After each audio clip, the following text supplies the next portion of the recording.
social sciences challenges the mainstream ideas and assumptions about society, power, and inequality.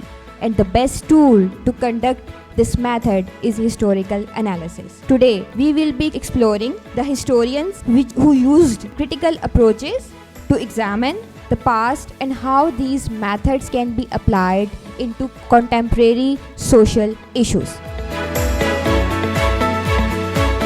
When we think about historical methods, we should be striving to tell as complete a story as possible. As a historian, you're really only limited to the records or other kinds of objects that exist in the world.